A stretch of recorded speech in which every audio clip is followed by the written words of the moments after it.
Hello and a warm welcome to the Open Treasury podcast, your go-to source for the latest news and analysis in corporate cash and treasury management. This show is brought to you by CTMfile.com and the Treasury News Network, where treasury professionals learn and share the information that matters most.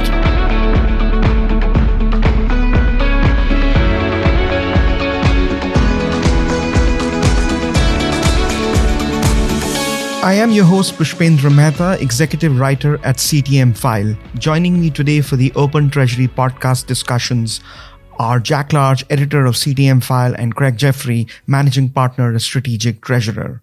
Welcome back, Jack and Craig. This week, we are focusing on 5 themes, namely risk management, liquidity management, open banking, treasury workplace challenges, and finally, cross-border payments. You can read these articles and also research content more deeply by visiting ctmfile.com or by following the links in our show notes. Our first theme for today is about the key risk concerns for 2023. Among the different types of risks that corporate treasurers will have to navigate this year, market credit and liquidity are the top risk concerns as per a new global survey conducted by Bloomberg.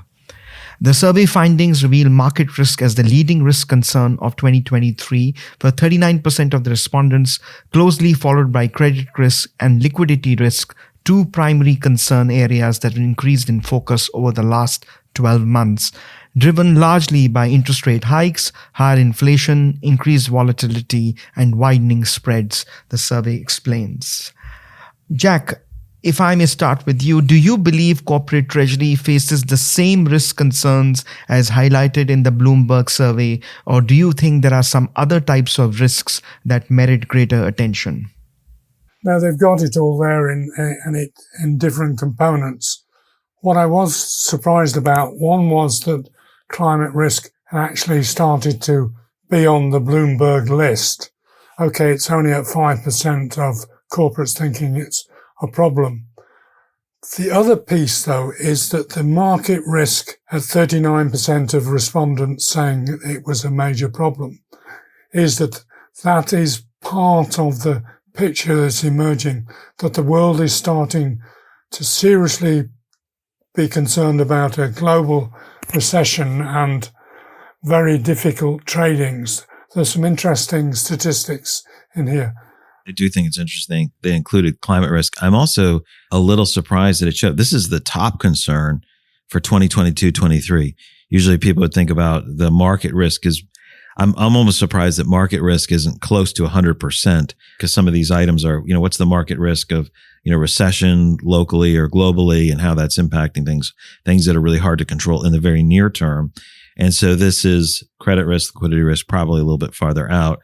This is showing the overall concern on a global level, whether it's going to be a global recession or it's going to be regional or in country, or what's the dip going to be and how's that going on. So this is a key area.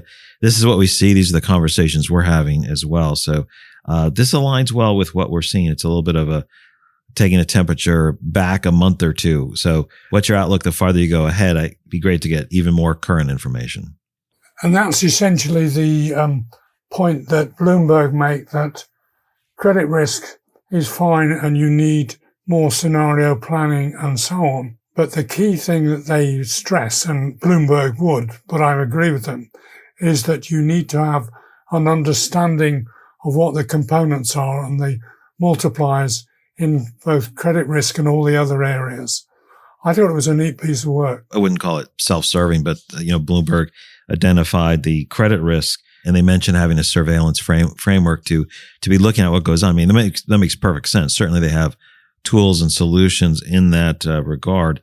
But this idea of monitoring things ahead of time, particularly in the area of credit risk, makes a tremendous amount of sense. A lot of good points in that article. The other piece they make a point about is the liquidity management structure has changed, and that 34% of people said it has, which I thought was interesting and informative, and it links with other pieces of work further on we're going to discuss later on about the stresses and strains on corporate treasury. I'm not surprised by that number, though. Yeah, and if you go back to when we went into COVID, this growth of, adding scenario analysis started. And so this is in the past 12 months. So we're well into COVID then. So this continues to become part of the arsenal of the corporate treasurer, more and more scenarios. This is an expectation. So that's a big story. The other final piece I loved from the conclusion was that the markets in 2020 were characterized by a lot more pain than gain. Oh boy, doesn't that say what's going to happen in 2023 as well. The next story for today is about central banks worldwide continuing to stockpile gold. Data compiled by the World Gold Council, or the WGC, an industry-funded group, has shown demand for gold has outstripped any annual amount in the past 55 years. Deglobalization and geopolitical tensions are driving certain central banks outside of the West to put a larger share of the reserves in gold, indicating a growing reluctance for these countries to rely on the US dollar as their main reserve asset. For a corporate treasurer in the Western world with global exposure, will this scooping up gold at the fastest pace since 1967 have any medium to long-term de-dollarization implications, given that 3 of the five largest economies in the world are Asian, and some of the Asian economies may continue to align with trading partners that better serve their interests? I'd say no. I don't think correlation is causation, and the reason being is, we look at, gold is often used as a store of value. In these cases of China and Russia, some of the concerns about being part of the global economy, shifting some of their currency reserves away from the U.S. dollar, required by Russia based on the sanctions that are there, and certainly China doesn't want to continue to lend to that strength. So this is fitting for what's going on generally. So I don't think this is a cause of it. It's more of a, where do we put our money if we don't put the reserves in the US dollar? Where do we stick them in gold? Gold seems to be their best choice given what they're trying to do. Jack? Yeah, I've got some friends who live in Las Vegas and who are rather wealthy, putting it mildly, and they've been investing in gold for the last 3 years. As a working corporate treasury, I just think this is almost irrelevant. I don't see how you can do anything about it. Central banks will ebb and flow depending on the politics and the dynamics of their economies. But the overall thrust of dollar being central to world finances, I don't think it's under threat at all. Good to know. The third topic for today's discussion revolves around 6 of the largest banks in the UK, namely Barclays, HSBC, Lloyds, Nationwide, NatWest, and Santander, meeting the requirements for their rollouts of open banking. Financial well-being, demand for real-time payments, and open banking as a secure and improved payment method are factors driving the adoption of open banking.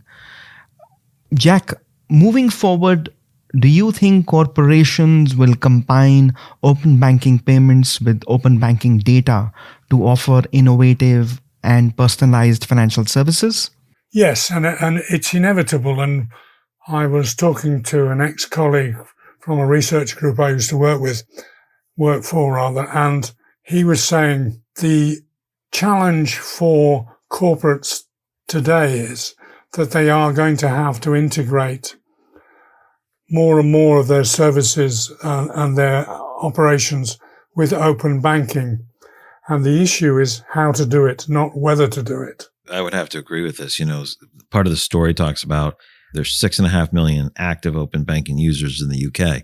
That's closing on 10% of the entire population. And the growth, it notes that it ticked up 500,000 in the last 6 months. Well, that's almost 10% growth in half a year. Most people would be pretty happy with that. And it's not based upon a tiny number. So I think that's showing some of the trends. But this idea of open banking, open treasury, open finance, whether it's for payments or information, is, like Jack said, it's not only inevitable, it has to be. And this is how we can get more innovation, right? Everything can't be delivered in one area. Open banking allows us to put the pieces together for better services, whether they come from a bank directly or they come through a fintech who's mashing some of these things together. So there's lots of upside here for everyone. It's a good trend. looks like the UK is probably leading the way, at least from a percentage of adoption of this type of tech. The one concern I've got is that Charlotte Croswell, who is the chairman of open banking in England, who's probably stepping down at the end of January, commented, and she said that the open banking significantly improves the capacity to deal with the effects of the pandemic, rising living expenses, and other unforeseen financial disruptions.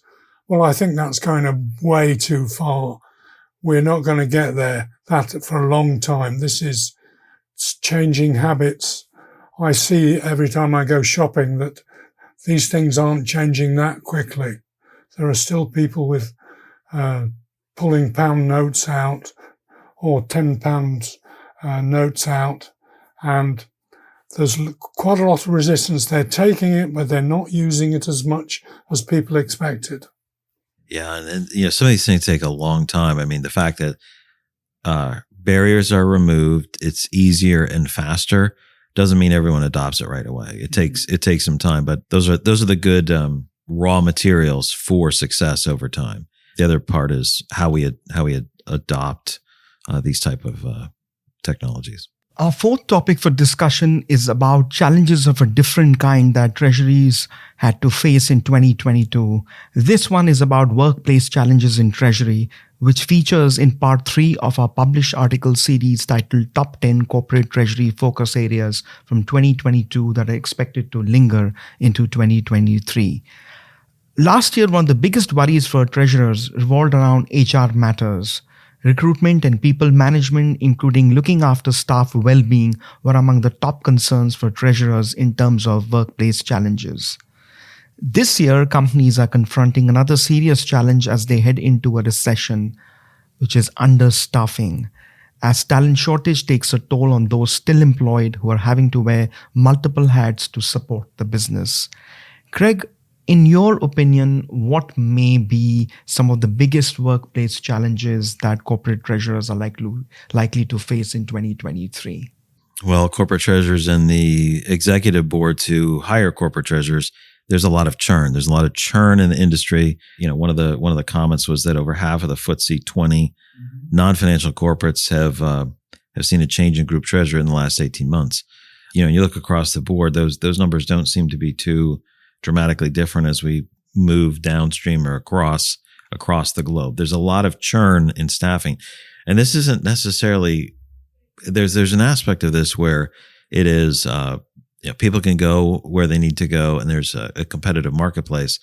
And it's not necessarily a brain drain, but when you move from one organization to another, there's an aspect where the existing organization, especially at that level, has lost some of the institutional knowledge, understanding how things work and operate. That's a key component, because we talk about some of the other areas of that same article. It talked about, leadership and management skills, business and finance. Well, one of those is there's general skills, but there's also navigating an organization. There's a political and an operating game that needs to take place. And you don't figure that out instantly in any organization. You can be the savviest political player, but there's time taken to execute on that. So there's people are pulling people into other organizations because there's a need. There's a great value in that, particularly for the more technical skills and leadership skills. But those leadership skills take a while to mature in any organization. So that was one of the biggest items for me in this article, was how much that's going on, and we see it, and why is that occurring, and then what can organizations do about that? I'd like to follow up on that point about understanding the business that you're inside as a corporate treasurer. My question would be, what proportion of that 54% were internal promotions from assistant treasurer to full treasurer? Because I think that's really important, that type of thing. And certainly I've got 3 friends who were promoted to treasurer from assistant treasurer in the last 12 months. So that may be going on. I just don't know the level of it at all. That's a good question. I'm also jealous. I don't even know if I have 3 friends, but no, that's a really good point, because that promotion from within short circuits some of it. But maybe we can do a follow on to that. Yeah, the other piece about the Treasury job is and the point in the article very well made was that one of the biggest challenges has been moving from working at home to actually getting back to work, to the office, but at the right balance. And I'm hearing that getting that right balance is proving to be difficult. It's not an easy balance, and it moves backwards and forwards. There isn't an optimum solution that everybody agrees on, is what I'm finding. Very interesting thoughts right there. Moving forward to the fifth story, which is about the UK-based cross-border payments platform Currencycloud partnering with the Hong Kong-based money service operator Windsor First to launch a multi-currency account solution to help Windsor First's clients seamlessly optimize their B2B and e-commerce international payments and access a wider range of currencies at competitive foreign exchange rates. Jack, what do you think of this partnership? I think it's part of a general trend. It isn't a unique one by any means. But the key piece here is a local provider of services that provide the internal efficiency inside the organization, both treasury and banking and so on inside the organization, is linking up with an international payment organization to provide a full service. And that's going on in many different ways and different combinations of people. Question or my concern is how, as a corporate treasurer, if you've got a global operation, how do you combine all these different partnerships into a full service for your global company? That I don't know. You know, one thing on this particular deal, any individual deal is not necessarily the world's most amazing thing. However, I don't think most people realize, especially if you're in a very large organization, I don't think if you realize how difficult it is if you're in a smaller company or a mid-sized company, a commercial-sized company, how difficult it is dealing with global banking when you're at this size. When you're a larger organization, you have these global banks who will provide and bring multiple people to your organization or to help you set up different structures across the globe. The scale and the ability to support that is really, really strong. As you move downsize organizations, you may have just as much complexity dealing with just as many currencies, but your level of support is a microcosm of what exists there. And so how do I handle payments in 12 different currencies? I need to hold some of those currencies. You know, I may or may not be in a position to set up certain types of options or forwards on different currency pairs. And so I need to hold them. Holding them it's extremely difficult. Everything from a KYC to getting certain banks to pay attention to you when you're at a certain size. And so this level of everyone has the level of complexity, but the level of support is extremely difficult. And so some of the things here, like other providers, the ability to have multi-currency accounts, I can trade and send in country. So it's not just that I don't have all these fees that I'm being charged for the transactions and the currency exchange. Now I have a way that I can run my currency, my collections and my disbursements mostly across the globe at a much, much lower entry point or a much lower hurdle rate. The difficulty that the smaller organizations have in doing that is really one of resources. This is an area of providing the type of resources that matter. It's complex in every scenario, but you just have so many more resources for large organizations. So to me, this is a way to help support the globalization of so many companies without all of the overhead that isn't possible for smaller ones. It's very hard for the commercial size. It becomes natural for some of the large organizations to do. Hard, but the resources I think will benefit smaller organizations. And to that extent, that I think will help quite a bit of growth, help quite a few treasurers solve these problems and deal with other issues that are now bigger. This can stop activity. We can't make payments in a country. We can't hold currency. The banks put us through all these, make us jump over all these hurdles to get to this particular element. This makes it a little more manageable for those type of organizations. And I'd add that the CTMfile has an important role here of making treasurers are aware of the new combinations around the world. So they can go to one place to learn about what's happening around the world and on what might be an opportunity for them specifically. And Jack, I couldn't agree with you more on that. Finally, what is your choice for the biggest or most important story of the past week and why? Craig, can I ask you to answer that first? The issue on the risk management side, that article on Moody's was probably the biggest one for me. I think about market risk as being such a huge issue that we're confronting, all the way down to liquidity risk and beyond. As that's probably the most important thing for people to read and understand that everyone else is going through there's actions that people take. So that's number one for me, and it's an article, and it's not even a broad theme. Jack, would you concur, or do you have a different story?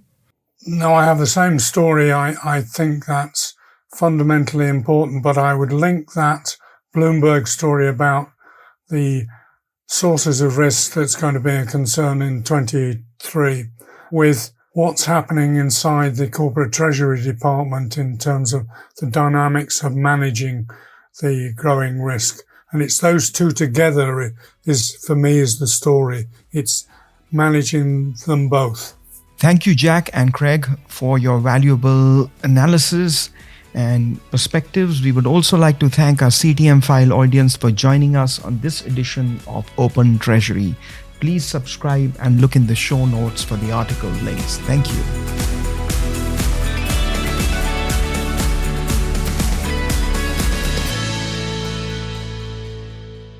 This podcast is provided for information purposes only, and statements made by CTMfile or guests on this podcast are not intended as legal, business, or consulting advice. For more information, visit ctmfile.com.